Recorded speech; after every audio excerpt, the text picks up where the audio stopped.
The NXT North What's up, American guys? Championship So, has quickly become one of the most revered titles in our industry. if you guys didn't see already, I started a new podcast. It's called The Creative One. One of my friends is my co-host for the Raw and Smack interviews. But for the NXT reviews, I'm going to be doing it by myself for now. I might even guest on because he doesn't watch NXT as much as me.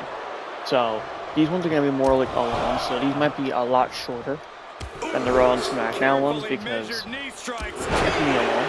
I'm gonna have guests on every now and then for it. Probably like my brother watches NXT. I'll probably have him on sometimes and stuff. But yeah.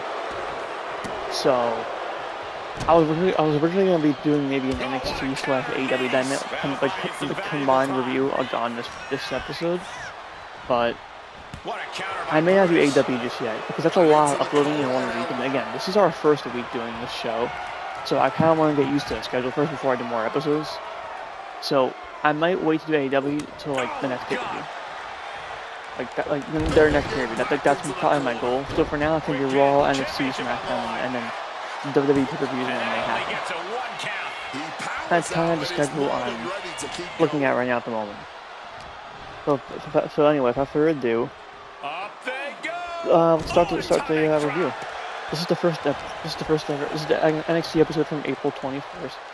They're in their usual Florida spot of the Borne Center, and the commentators were Vic Joseph and Booker T.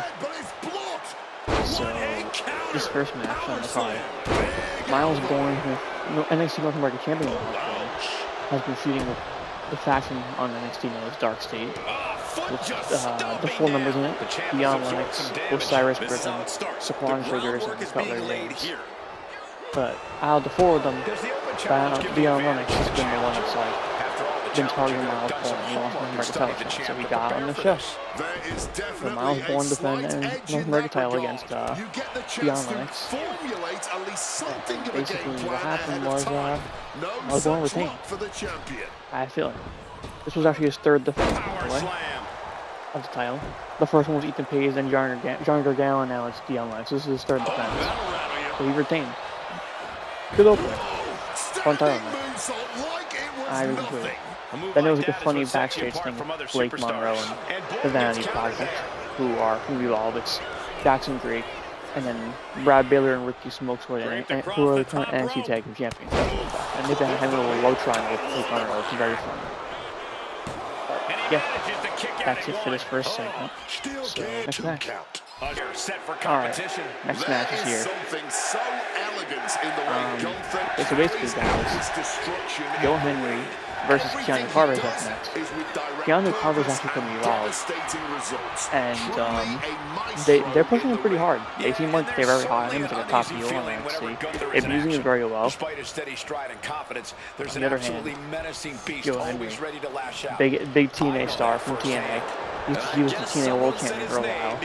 And by the way, side note, guys, let's TNA Impact and TNA Pay-Per-Views. I do follow TNA. I do watch the results online, but I don't have TNA Plus, which is the place where they have all their stuff. So, I'm not going to be reviewing TNA on this podcast for now. Maybe in the future, but not right now. I still do follow though. So the most you're going to hear from me talking about TNA is when they're on NXT, basically. Pretty much what it comes down to. I am a fan. I'm not trying to ignore it or anything. Same thing with AEW. So, yeah. Anyway, Joe Hendry's they actually just announced this past Monday on Raw. Sorry, not last night. Sorry, guys. The episodes this week are going to be a little delayed because it's our first week. We're still trying to figure out the schedule and stuff. Anyway, this week on Raw, they actually announced that Joe Hendry's going to be debuting on Raw officially this coming Monday. So, this was kind of like his farewell NXT match.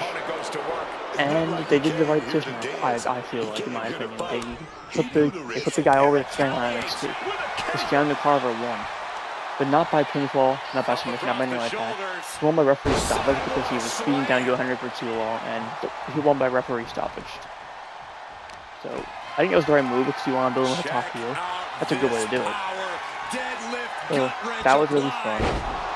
Then we got a vignette for like a new star debuting named Lizzie Rain, who I don't remember her actual name in Indies, but I do know she's from like the UK. She was in Indies in the UK, and WWE officially signed her. I don't know if this is a good idea. This is going to take And more strength than he has left. he looks a very fun character. Like, he seems like a very fun character. Basically, his gimmick is kind of like, she's heavy metal. I think her nickname's actually the Maiden in Metal. And apparently, from what I saw online, she's like, I think the niece of a drummer from Iron Maiden. So, which, if you guys are like metalheads like me, then that's really cool. That's a really cool fun fact, honestly. But yeah, she's debuting next week on the show. Very excited. So, that was it for her vignette. Very excited. Can't wait for her debut. Should be fun. So, next match. Lexis King beginning things here. Next match. There's a faction on the show called the BirthRight. It consists of Lexis King, Charlie Dempsey, Zaria Connors, Channing Stacks Lorenzo, and Ariana Griggs, who's actually the current TNA Knockouts World Champion. They're like a whole faction, and basically the whole point of the faction is like they're all like sons or daughters of like legends. I kind of like it. It's a pretty fun concept. I mean, Stacks really isn't anyone's like any Legend's kid. I think he's just kind of like, in storyline, he's like the son-in-law to Santino Monroe, who's the father of Ariana Griggs, and Stacks is with Ariana Griggs. And for the rest of them, Lexis King is Anton's kid. Zaria Connors is actually Finley's kid. He's the brother of David Finley, who's currently in AEW. And Charlie Dempsey's William Reed's kid. Anyway, Lexis King is in this match, but the rest of the group are ringside for him. And he's taking on EP Prosper for the currently vacant WWE Speedmatch Championship because it was vacated like a month ago because Ilya LaFleur got injured. Who was the champion. He was holding it last, but he got injured. And Lexis King won the match, becoming the WWE Speedmatch champion. And he won it with 26 seconds. As you guys know, the speed titles. The normal matches are 3 minutes, the title matches are 5. He won it in 5 minutes, he won it with 26 seconds left. And it was pretty fun for what it was. That was that. Next match. Alright guys, so next match. So the NXT Women's Heavyweight Champion Tatum Paxley after feuding with Blake Monroe for the belt. Tatum actually defended it and retained it against Blake at the last pay-per-view, which is NXT Stand and Deliver. It was like earlier this month. And fun match when it was. Then the whole Vanity project with Blake Monroe thing started happening. Then Tatum Paxley started teaming with Shiloh Hill in our star of the show.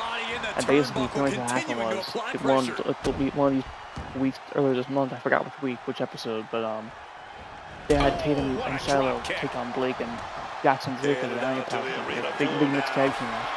Blake Monroe pinned Tatum Paxley. That's how we got this rematch that's happening right now. That happened on this show, which is the next match. Tatum Paxley once again retained against Blake Monroe, so I think this ends the feud only because it wasn't just a normal rematch, it was a casket match. And fun fact about it, Booker T says on commentary, apparently it was the first casket match for a title in WWE since 1999 at the Royal Rumble with Undertaker and Shawn Michaels. That's crazy. That's crazy fact. But fun rematch what it was. It was a very fun feud overall, but I think the feud's over now.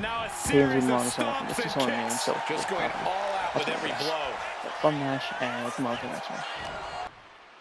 Alright guys, this one we've been waiting for, guys. Before we start getting into this match, one thing I'd like to mention about Tatum Paxley, sorry, I forgot to mention it, because you guys are wondering, that was his 4th defense. It was first Izzy Dane, then Blake Monroe, then Alba Fire at like the World WrestleMania event thing. Yeah, then it was Blake Monroe.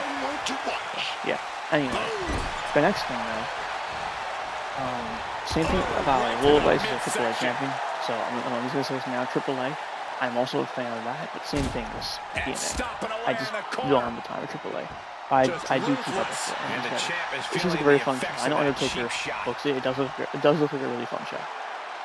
But nothing against it, just don't have the time. That's all. Anyway, next up, the current NXT Women's Champion and AAA Mixed Tag Team Champion with Mr. Iguana from AAA. So Will Vice is actually the champion right now. She comes out for a promo. And let me check my notes because I forgot exactly what I wrote down. out, which she said. If the champion continues this approach, the shoulder could get here we go. separated or damage can extend She to the pretty much clavicle. came out and said, like, she showed all of us exactly the kind of champ she's going to be. Basically elevated to Bill, reinvented herself. The hardest part of being champion isn't winning it, it's keeping it. And she's pretty much saying the whole women's division is full of women hungry and ready for the shot. I'm reading off what I wrote, by the way. Holding this title can mean being a WrestleMania main eventer one day. She's going to be the real champion in NXT. She respects it, understands it, but she also makes it very clear. If you step up to the champ, you're stepping into a fight. And you'll get knocked out and then danced on. It was pretty much just her promo. Enter the Calling, the faction. Izzy Dame with Sean Spears and Nico Vance. Izzy Dame's actually been racking up for a win, so this makes sense if she's challenging. He came out and pretty much said it's interesting that Lola Vice is talking about closing the whole division out after one defense. She forgot about Izzy Dame pretty much.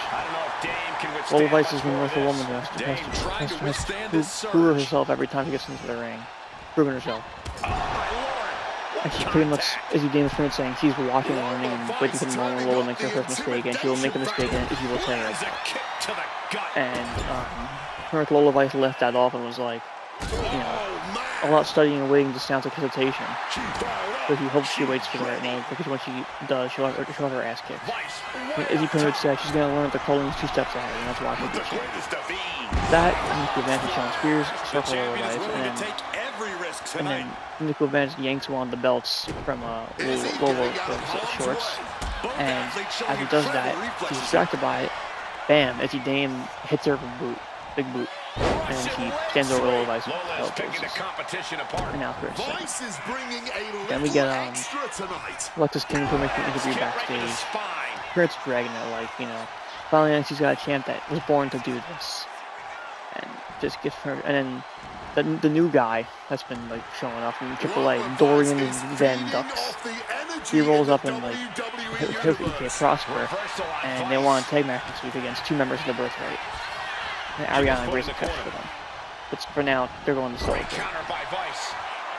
Then we got a little video hype reel for the WWE NXT Season 3. Really fun show, by the way. Then we got a recap of Keanu Carver's win over Griffin and Tatum Paxley being big on a little recap. Then we got an NXT Chronicle video for Hendry. She was involved. She vacated Evolve almost time to be called to NXT. I'm a big fan of her, personally. I love these NXT Chronicle videos. They've been doing these forever. She had one last week, telling about her and stuff, but this was kind of like a part 2 to that, basically. Really fun stuff. Very into her. I'm okay with who she does. Then there was a backstage thing of Lola Vice meeting with Robert Stone, talking about like pretenders, but NXT began Robert Stone.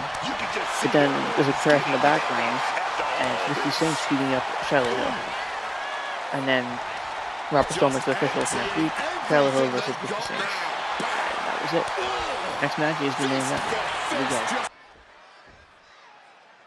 Zaria ready for competition here tonight. Here we go. With an astonishing mix This is the main event. Ruca versus Zaria. So this should be a long feud. It's pretty much the female version of what Carmella and Cutler did. They're both Ruca and Zaria basically started as a we'll be close to that. They started as a tag team about a year ago.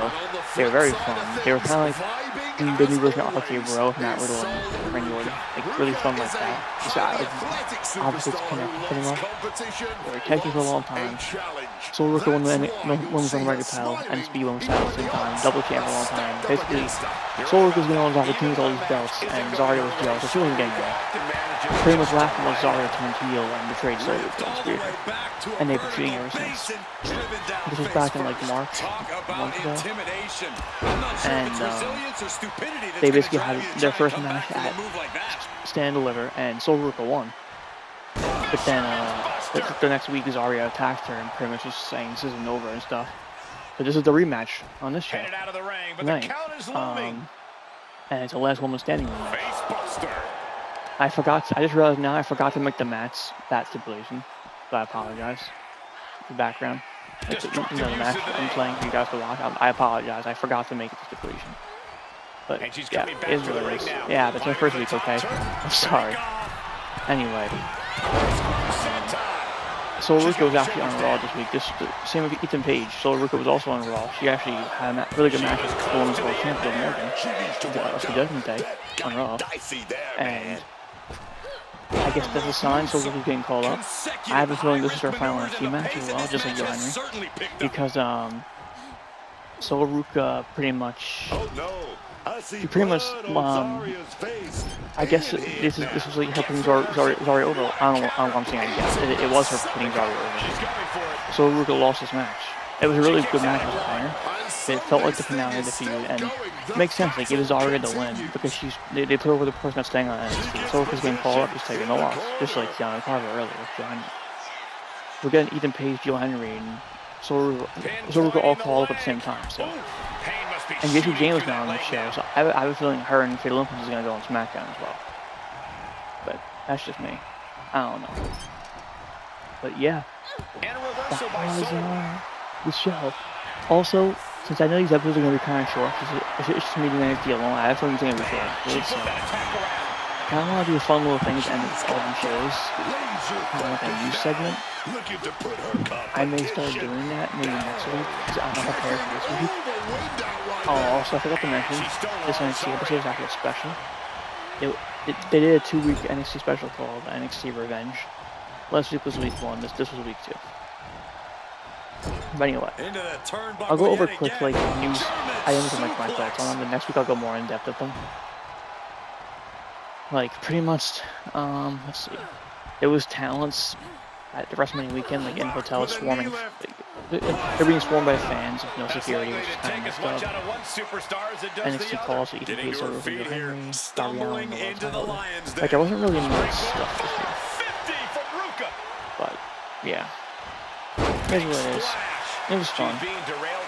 Fun WrestleMania week overall. So, that's pretty much it. I hope you guys enjoyed. This NXT's gonna kind of be me alone, just chilling, like by myself, being alone. I may have like my brother on who also watches NXT. He may come off like the TV specials or like pay-per-views for the normal episodes. It'll probably be me. I know this was a special this week, so it's weird I don't have a guest on this one, but it was our first week, so I wanted to do this one solo. Anyway, hope you guys enjoyed, and I'll be back Friday for the SmackDown review with my co-host from Monday on that. And that's it. Peace.